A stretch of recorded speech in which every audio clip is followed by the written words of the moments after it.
Global warming, the greenhouse effect, climate change. These buzzwords have been echoing through the media for years now. We're constantly bombarded with images and stories. Melting glaciers all over the globe and sea ice that diminishes every summer. Sea creatures that can't survive in warmer waters and decreasing fish stocks that threaten the livelihood of those who depend on them. Raging wildfires and heat waves that kill or sicken thousands of people.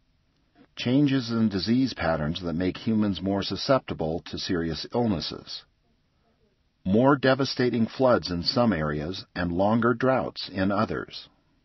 These events all have a dramatic impact on society and modern life, and projections by climate scientists suggest that topics like these will continue to be in the headlines.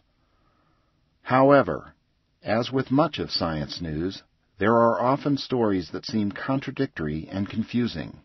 To sort this out and understand the background behind these stories, we need to answer questions like, is climate change real? Can humans really alter Earth's climate, and how does that fit with our knowledge of how climate has changed naturally throughout history? How do we know? How have scientists come to their current understanding of climate change? Why should we care? What are the things that might change in the future that will affect us and future generations? How sure are the scientists? How much agreement is there among them? And what steps can we take next? Scientists have been working to answer these questions for decades. In some ways, it's like putting together a giant puzzle. Each individual piece tells you little, but as the pieces are assembled, the puzzle becomes a recognizable picture, even if some parts are still unfinished.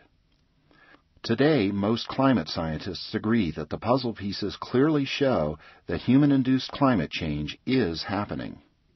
In this module, we'll dump all the pieces out on the table to let you look at them, explore how scientists are fitting them together, and see where a few are still missing.